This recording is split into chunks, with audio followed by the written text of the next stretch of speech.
customers may not fully appreciate the power of Chat GPT, right? But a lot of startups would be working on what they can potentially do with Chat GPT. Right? So if you're in touch with the startup world, you get a sense of what's happening in that world. Within no time, we expanded, I remember, from 0 offices to maybe 30 sales offices, from 0 salespeople to 400 salespeople, because we figured we had got something right. Hi everyone, and welcome to another episode of Chat Masala. Super excited to have with us Hitesh Oberoi, who is the co-promoter, MD, and CEO of InfoEdge, which is responsible for so many household brands that you may know about. Naukri.com, Jeevan Sati, 99 Acres, and many others. We're going to have a fantastic discussion on tech, entrepreneurship, and some life. Yeah, thank you so much for joining us. Thank you for having me, Hitesh. Alrighty, so we'd love to start off. Before IIT and IIM and all the companies, what were you like as a teenager, and what were some of the activities that shaped you and built a lot of the skills that you have today? So Rahul, I was born in a middle class family, grew up in West Delhi. Luckily for me, my father got me into one of the best schools in Delhi at that time, St. Columbus. So in school, I got exposed to all kinds of kids. There were some very smart kids, some kids who were very good at sports, some who were very good at academics, some who were into music and quizzing and debating. We had all types. And we also had some kids from the economically not so well-off families, because this was a Christian missionary school, and they had sort of, they wanted to sort of encourage these kids as well. So life was very simple in those days. We used to go to school, come back. I wanted to do well academically, so I used to study quite a bit. And we didn't have too many other things to do at that time. There were no computers. There was no internet. There were no video games. So evenings were mostly. Are these things you would do if you were a teenager now? Of course. I mean, life today is very different.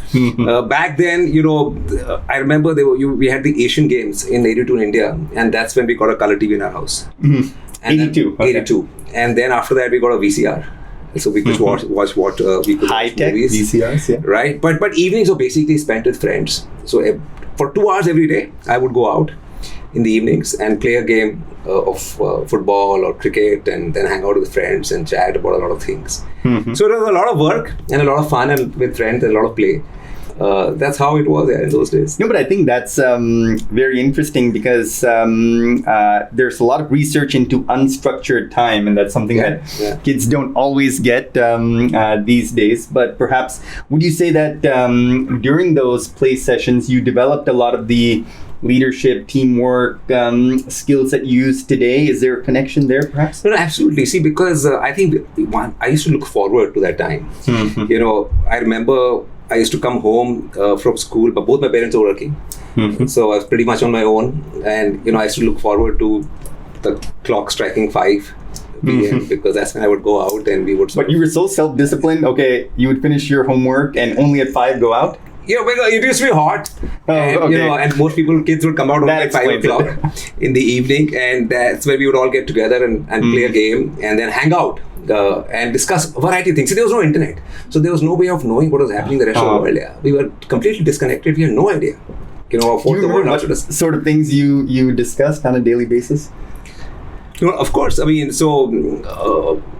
playing the sport, we used to play. There used to be lots of fights, right? And on small things. And then, like I said, it was a middle class sort of colony. Most kids wanted to do well academically. Most of us wanted to become engineers or doctors or whatever at that time. So we used to discuss how to go about those things. And we used to talk about all the new things that were happening around us. Like I said, the color TVs were new, the VCRs are new. So some of those things, we used to all, like video games had just started. Okay.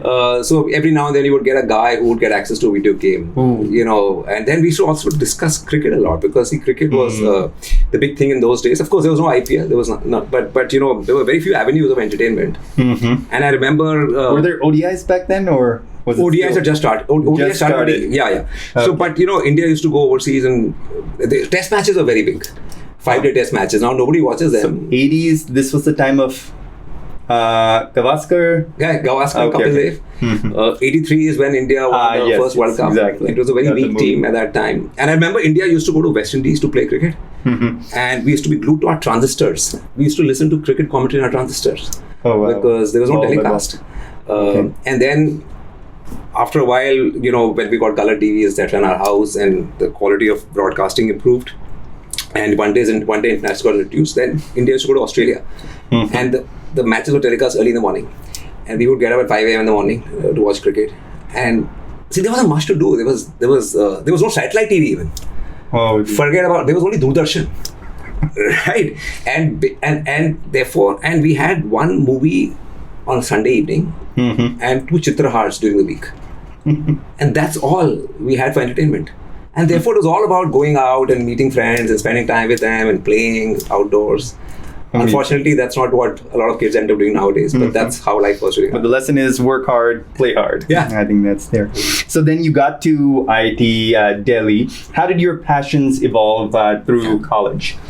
What I realized in school was that I was no good at sports. I mean, I was good at sport, but not good enough, right?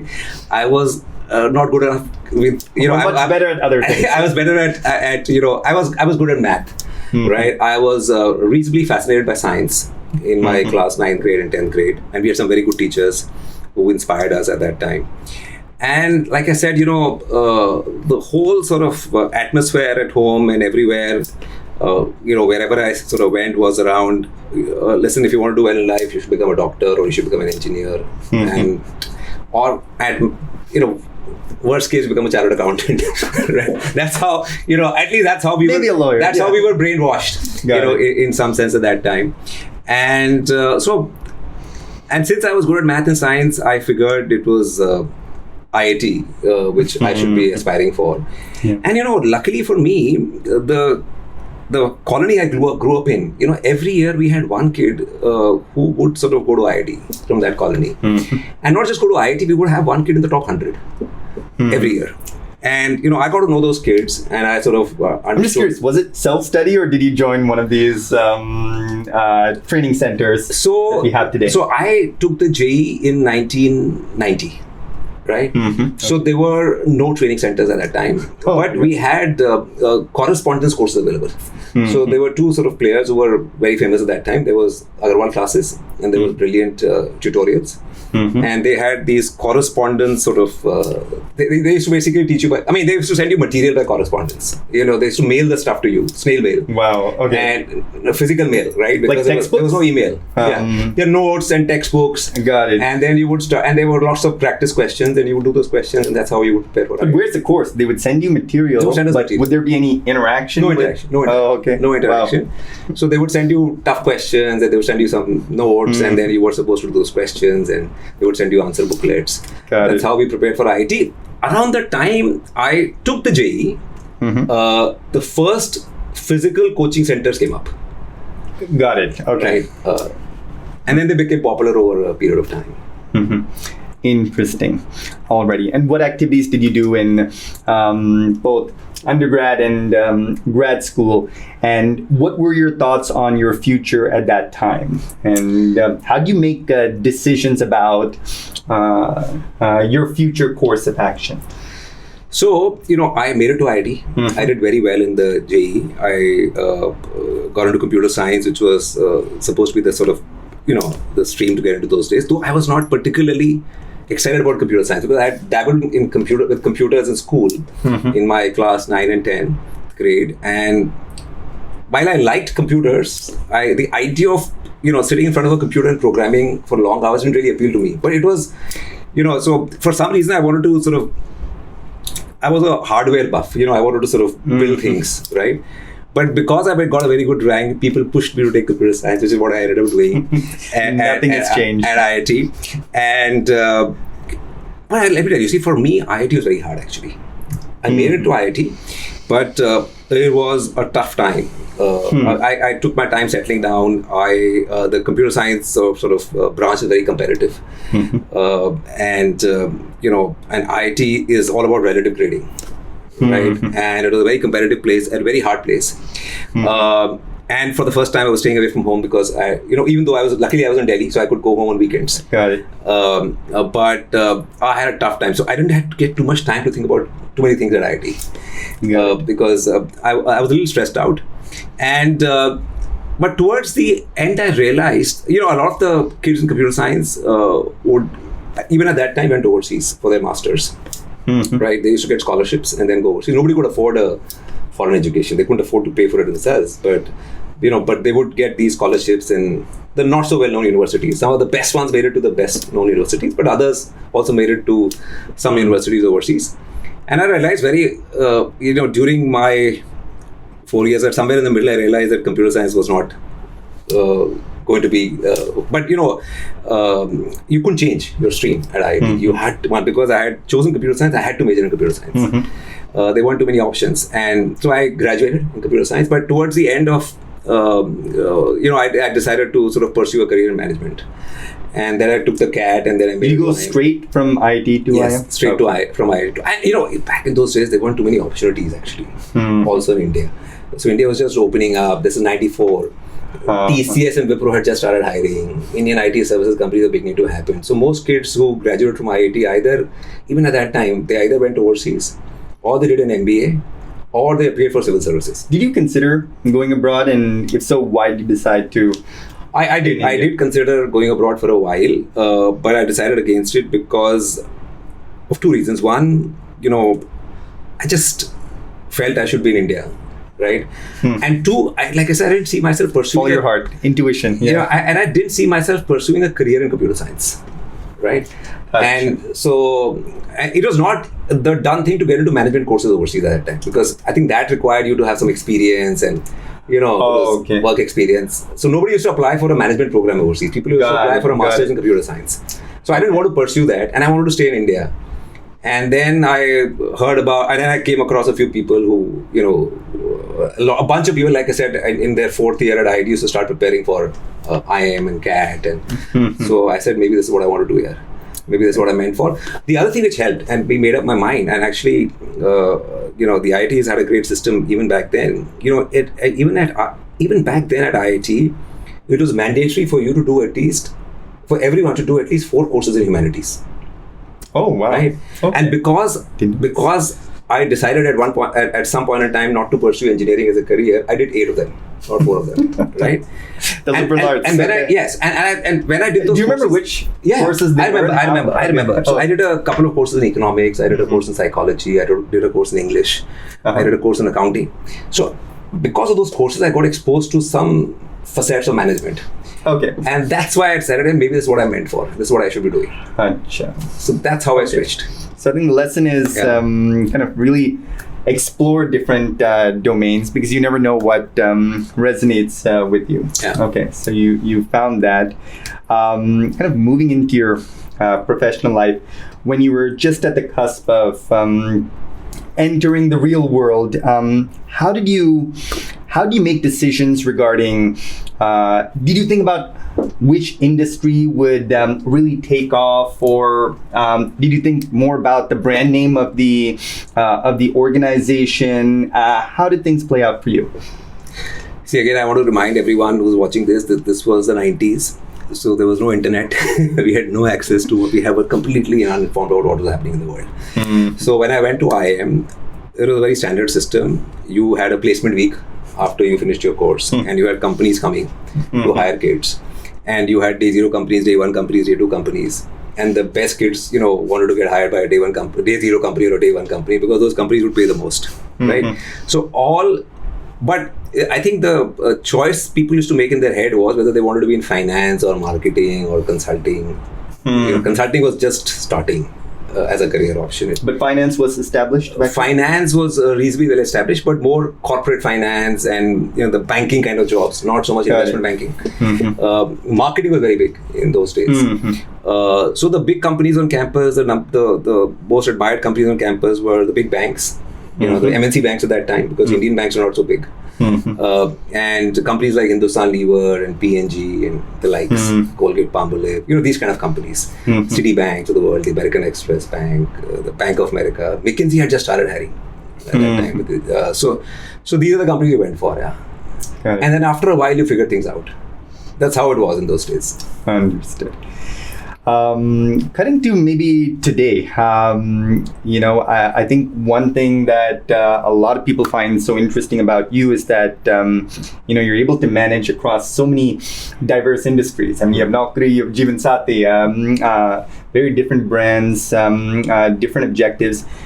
How do you kind of juggle those professional obligations? How do you context switch? I know that's something that a lot of young people Between the various businesses or between... Yeah, if you want to talk about both professional and personal, because this is something a lot of young people struggle with. Work-life harmony.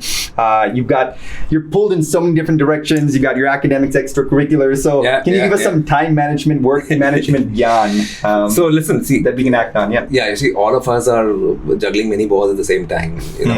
So it's work, family, friends, health. Health is something which I realize very late on. But yeah, I mean, and of course now kids have a lot of issues. But in my 40s, in my early 40s, my health started failing me.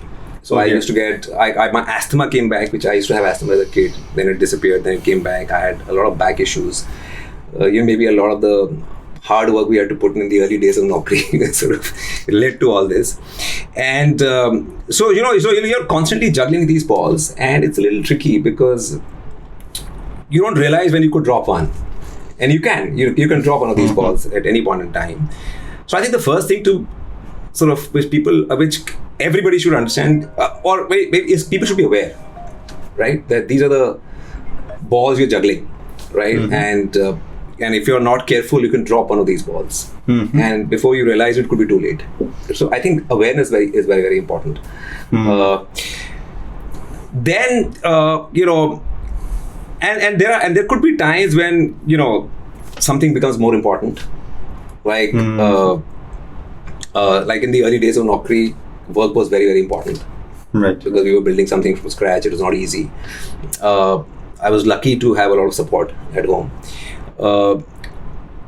And then as with time, then you realize, like I said, in my early 40s, that my health became more important because I was starting to lose my health. So it's important to be aware of these things. It's very hard to do justice to all of them at the same time. Okay. Right? But I think one has to sort of, if one is conscious and one is mindful and one is aware, then one gets to know before it's too late that things are not going as planned. I think that's helpful because I think the way we sometimes think is, need to think about all 5 things at once. But you're saying that, maybe in this stage of my life, this is more important. I'm going to give more time and energy here, and then maybe make up for it a little bit later. Got it. It's very, sounds great, but it's not as if you can say, 20% of my time to this and 20% of my time to this and 20% of my time to this. Like at work also, you mentioned the businesses we are in. There are times when I have to spend a lot of time on a business which may be struggling at that time. And that requires a lot of attention.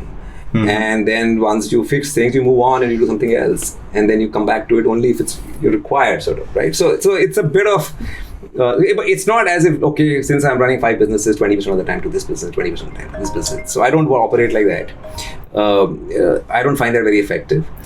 But what's your escalation matrix? So you've got 5 different businesses. How do you decide, there's an issue, I'm going to delegate this, or this will probably resolve itself, or, I need to get involved. How do you know when that point is that you need to dedicate your own time and effort?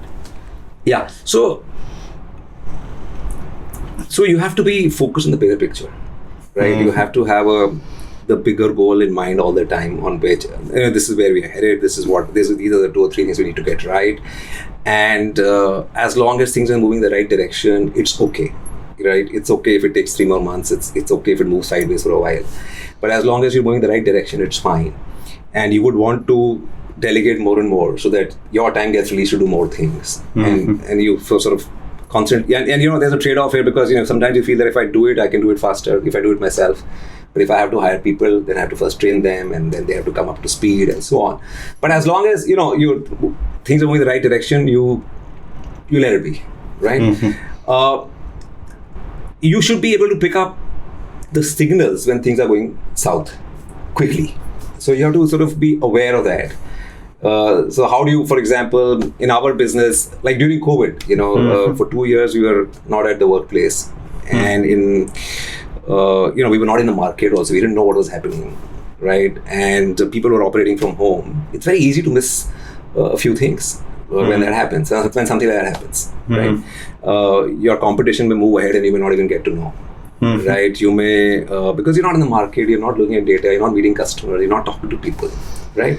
So I think it's important that you are, you're always, your antenna is always up, right? Got it. You have a bigger understanding of what's happening on the ground, in the market. You get have a sense of the big picture.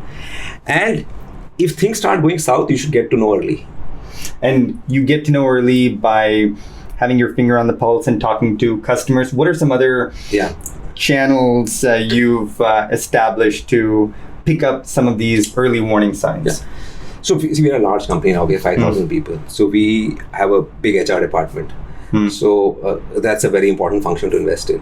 They are my eyes and ears in many ways because they work with all the people in the company. So if something going wrong in the company, you get to know through the HR team. We also do surveys from time to time to understand if everything's okay inside the company. Then in the market, you have to, like I said, you have to be in the market. You have to constantly be. So for example, how do you get a sense of what's happening in the market? One, if you're meeting customers, you get to know. Right? Some of our best ideas have come from customers. Right? We have a small M&A team. So we are constantly meeting startups so that we can invest in them or acquire them. So when you meet startups, you know what's happening, right? Because they could be working on something new and disruptive, which customers may not even understand, right? But the startup guys know.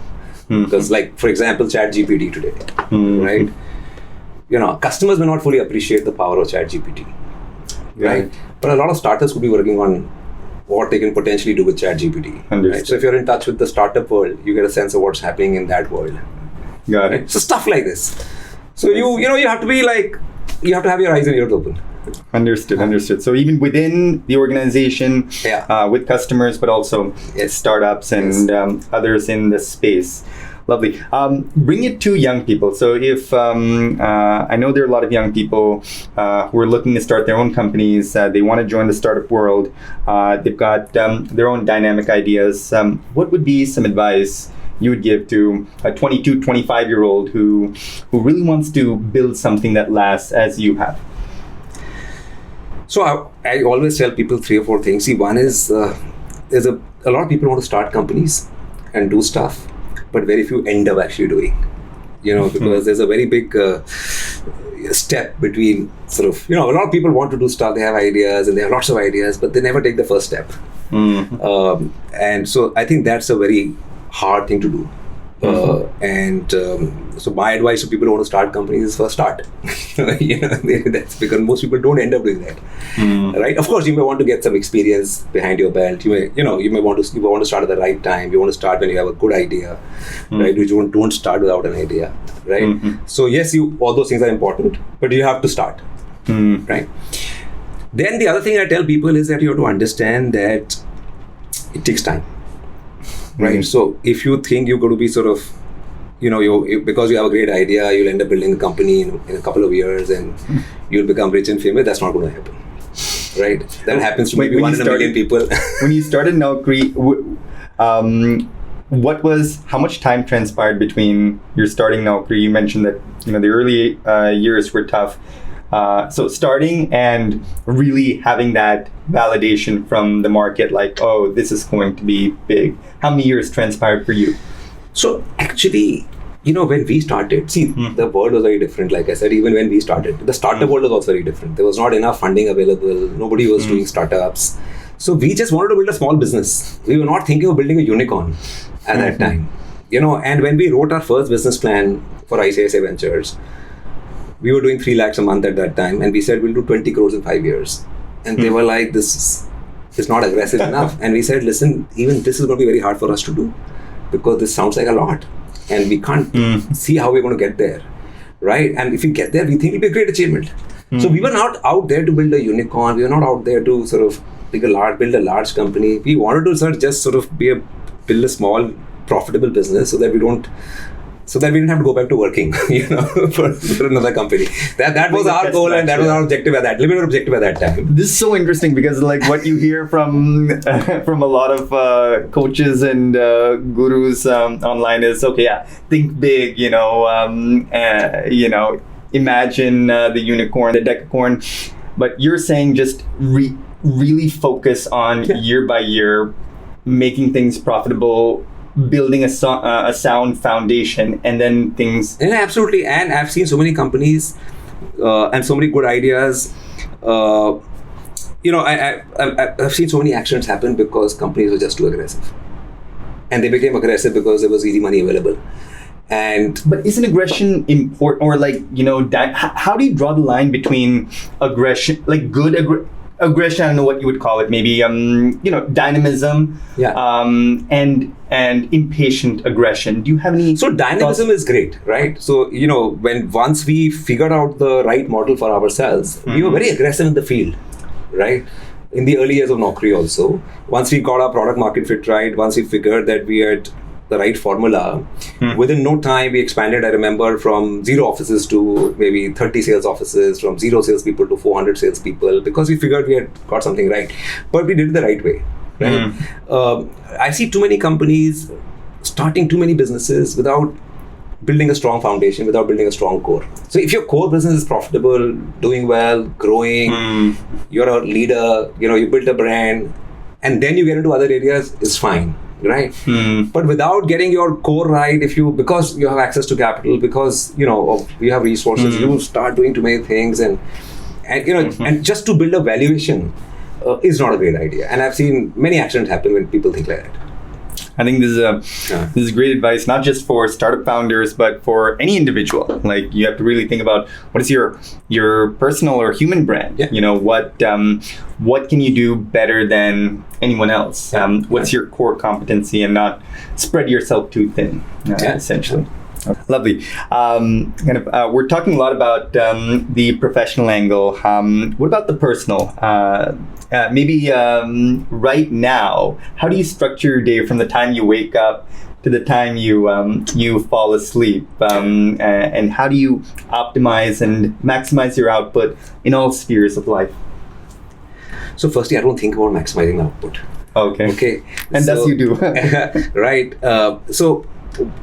After I got that health scare, I started focusing on my health.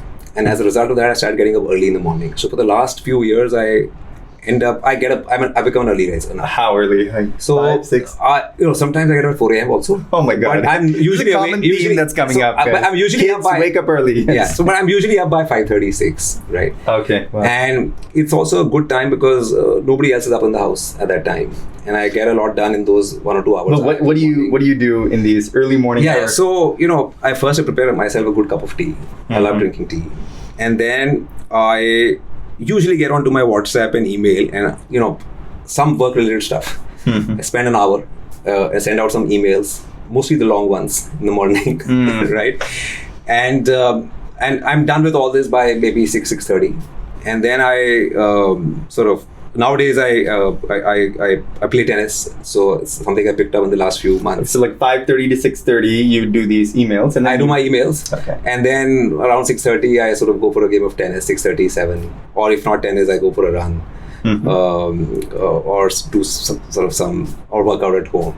So an hour of stuff like this, whenever possible, and then after that, the morning paper and stuff like that. I am normally at work by 9:30 in the morning, and at work it is a lot of meetings. Nowadays, because we have a lot of people, we have management. We've hired a lot of good people, bright people who are brighter than me. I keep telling myself that if I was to appear for an interview in Quest today, I may not get hired. So we've had such. So at work, it's a lot of meetings. Internal meetings, sometimes external meetings, board meetings, stuff like that. I'm also involved in a couple of philanthropic initiatives. Oh, lovely. So, I'm one of the founders and trustees of Ashoka University. I'm a founder and trustee of a new university we're setting up in Mohali called Plaksha University. So I spent some time on Plaksha nowadays because it's new and upcoming. So that takes up some time during the week. And then once I get back home after from work, which is normally quite early, so it's not as if I work 80-hour weeks, right? I'm back by 6:30, 7. Then it's what time with at home. Of course, people at home don't agree. They think I'm on the phone even after I get back from work. But it's mostly, I like to believe that it's time I spend with the family. Weekends are mostly chilled out, especially Sundays. Saturdays I may still have one or two external meetings. But that's how it is. Yeah, I mean, yeah. Understood. Looking back at the past 30 years or so, what would you say are perhaps the 3 most significant decisions you've made? We touched upon some of them. One, see the career decision, right? Education, what sort of business to be in. I decided to sort of do a startup early on, and I think it just changed the trajectory. I mean, it could have gone wrong. How did you build the courage to take that leap? So it's a long story. So after my IIM, I went to work for Hindustan Lever, and I was there for 3.5 years. And around that time, when this internet boom was beginning to sort of happen, and a lot of companies went public in the US, and there was some action in India also, and I had not heard of venture capital till then, and there was no venture capital in India till 1999, right? And suddenly, and I wanted to sort of, but I was an engineer. I had done engineering, so somewhere there was this thing at the back of my mind that maybe I should be doing something more high tech than what I do right now. What were you doing at Hindustan? So Hindustan Unilever is a fast-moving consumer goods company. So I was selling ice cream. Yeah. Okay. So at that time, it was a complex business. I learned a lot. And because, it perhaps gave me the courage to branch out also, because, Hindustan Unilever was a large company, but the ice cream division was a small division. And, they had basically acquired a lot of brands in India. And the ice cream supply chain was very different from what Hindustan Unilever did. And people in ice cream were left to sort of work out things for themselves. Right? So it was not a large company culture inside ice cream. It was a very small startup-ish sort of environment. So in a sense, you got some of those startups. Yeah, so I remember because we had acquired a lot of brands, I used to meet a lot of people who used to own those brands. So entrepreneurs, etc. Right? Like we acquired Quality. Quality was a big Indian brand. So the people who build Quality, I used to interact with them as a part of my job, because they still control the manufacturing. So, some of those things, I met a few interesting people. I was back in Delhi. I was looking to do something more high-tech. And then I met an internet entrepreneur at that time who was doing a company, back then. And I got an offer from him, job offer from him. And then that got me thinking. And then I met Sanjeev, my current partner. And he was sort of dabbling in the internet space. He was working part-time at a newspaper, also doing this on the side. So we decided to start an internet venture together. And then, I don't know, this is how sometimes things work. I mean, all this was happening by around mid-99. By late 99, there was an internet boom in India. Right? Because there was a dot-com boom in the US. And suddenly venture capital became available. And companies started chasing us to invest in us. Oh man! Right? Timing was perfect, and I quit my job, and we finally in February 2000 we decided to raise money. March 2000 we decided to raise money, and we raised money in May 2000, and by June the boom was over. There was a big bust in the US. All funding dried up. No company was, I think, funded in India for the next few years. That's how bad it was. It was a funding winter, for a long funding winter. So it's just one of those things. Yeah, I mean, so this decision, worked out for me. It was a big decision at that time. Marriage, I think, was the second big thing, or another big one, because I got married to somebody I met in Hindustan Lever. And around the time I was doing this startup. So I quit my job and got married at the same time, right? And luckily that has also worked out for me. And I think a third thing which also happened at the same time was my decision to move back to Delhi. Because when I was in Hindustan Lever for a while... You were in Mumbai? Yeah, I was in Mumbai for some time. I was in Bangalore for some time. And then I was like, maybe I need to go back to Delhi. And because I was in Delhi and I was at home with my parents, it was just easier. It was just easier. So this decision to stay back in Delhi, to stay back in India, was also, I think, also played a big role, because if had it been on my own in Bombay, where it was actually very hard. I worked in Bombay. It was very hard to work in Bombay for me, because I had to travel by train, 3-4 hours a day in the train, and then you have to go home and make your own arrangements for everything, right? So I think these three things. So where you work, which city you end up working in, okay, who you marry, and what career you choose, I think matter. Wait, I'm just thinking that kind of lines up with your businesses, Naukri, Jeevan Saathi, whom you marry. There's no connection, but there's no connection. But these are the important things in life, Right. So I keep telling people inside the company also. And education, shiksha. Okay. Yeah. So the categories we are in as businesses are very high involvement categories. Right, so which course you decide to pursue, which college you go to, can make a big difference. Right? And therefore, we try and give people all the information so to help them make a better decision. Where you end up working can make a huge difference. Right? Your first job, your first boss, can leave a huge impression on you. What do you think young people should keep in mind in terms of their first job? What should they do in order to gain the skills you think will be critical in the upcoming decades? So no, I've become a big believer in this whole in this ikigai principle. I don't know if you may have read about. Yes. Right. So I did not believe. I mean, now I believe at least that it is very important for people to do stuff they're good at, and to do stuff they like doing. Right? Because otherwise, it's very hard to sustain for a long time. And life is a marathon. Like I said, nothing gets built in 2 or 3 years. Even if you're in a regular job, it takes 10 years to get somewhere, right? So if you don't like what you do, and if you're not good at it, you will not get too far, right? One reason why I think I gave up computer science, because I saw so many people around me who were better than me, and I was like, maybe I'll never be as good as them, right? I think that, and I think so if you are excited about what you do, if you're passionate about what you do, if you want to learn more and more about what you do because that excites you, you'll go far. Right? So that's the one thing. I think the other thing which people need to keep in mind is they need to be where the future is going to be, not where it was. Right? So, and I think we got lucky because we bet on the internet. And if we had worked with the same kind of passion in the textile industry, for example, I don't think we would have gotten anywhere in life. Right, because we were in the right place at the right time. Internet was beginning to happen. We jumped on, which is part of the ikigai framework. That's circle 3. What makes money now and makes money. You can make money in many places. But I think it's important to bet on what is going to be. I mean, I can say this with hindsight, with the benefit of hindsight. What is going to be? So today, you would rather join an electric vehicle company than a regular automotive manufacturer, what I mean? Because maybe that's where the future is, right? So you would rather work in solar energy or nuclear energy than in fossil fuel. Right? So that's where the future is likely to be. You would rather work on the digital, and than in sort of. Reminds me of this quote by the best ice hockey player, Wayne Gretzky, and he won so many championships, and people asked him, what's your secret? Yeah. And he says, I escape to where the puck will be. Not where the puck is right now. He always had that anticipation. Where's it going to be? Yes. And now I think there's a lot of information available, right? Which was not available back then. There are, of course, there's a lot of noise also. And you have to be able to pick up the signals, right? But it's very easy to get confused. But I think in general, you have to acquire the skills of the future, and you have to try and be where the world is going to be a few years from now.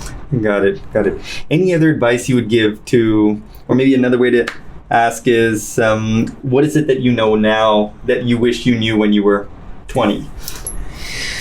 So, and not just on a professional level, but even in terms of beliefs and values you've cultivated that you think more young people should imbibe. So, see, when I was 20, I had a very limited view of the world.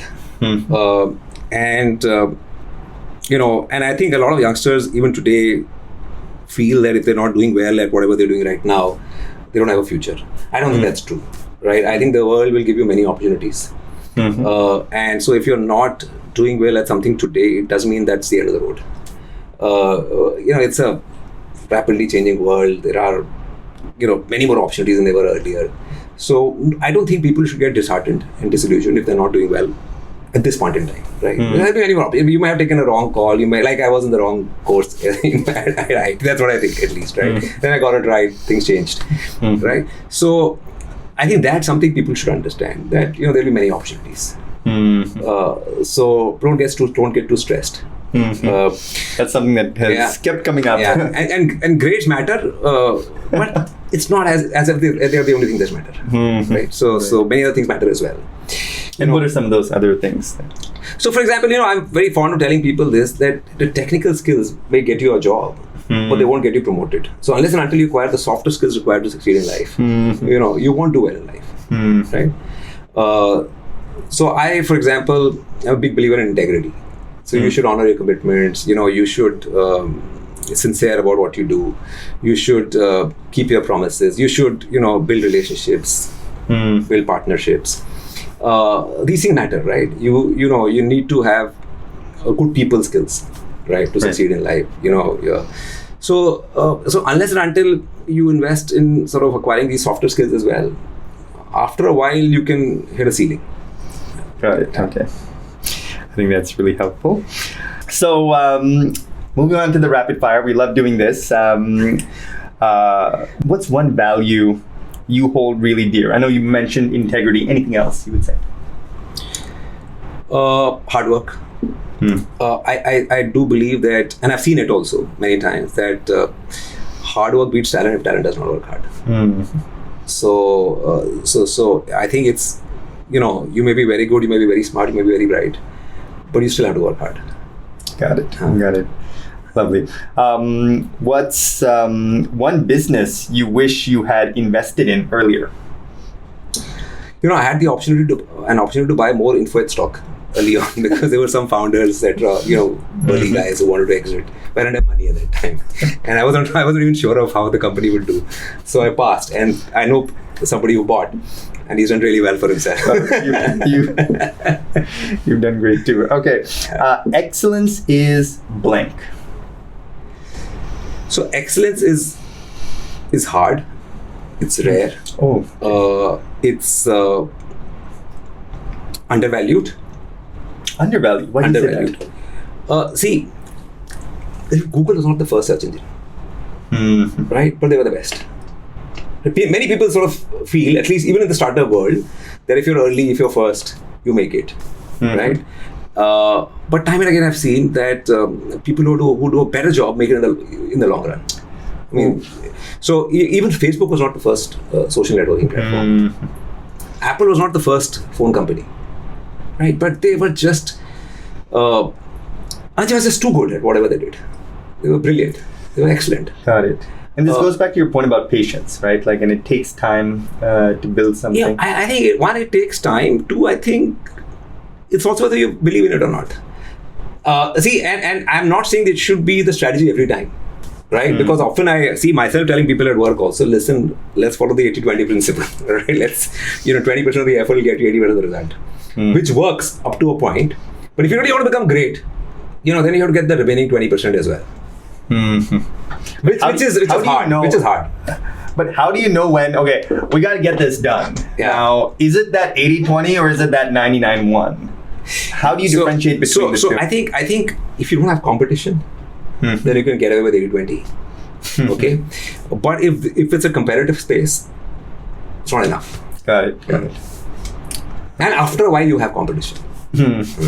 Yeah, so you can keep up with, 80-20 will last you. 80-20 will sort of get you ahead, give you time to sort of get other things right. But after a while, you got to up your game. Yeah. Understood. Lovely. What is the most used app on your phone? WhatsApp. After that, anything else? Twitter. Okay. Interesting. And finally, we love to end with this one. What's one change you would love to see in 2035, like about a decade from now, either in the world or in India specifically? Lots of things, but you asked for one. So I'll be a little selfish here. I would like to see more livable cities. And I think this, and on many dimensions. I think there's too much social tension. There's a lot of inequity. There's a lot of, traffic pollution. A lot of things going wrong with our cities in India, at least. And I think India is going to urbanize more and more with time. So it's about time we fix some of these issues. Wow. Hope to see that. Yeah. Hitesh, thank you so much for all your time. Really enjoyed this. Thanks. Appreciate it.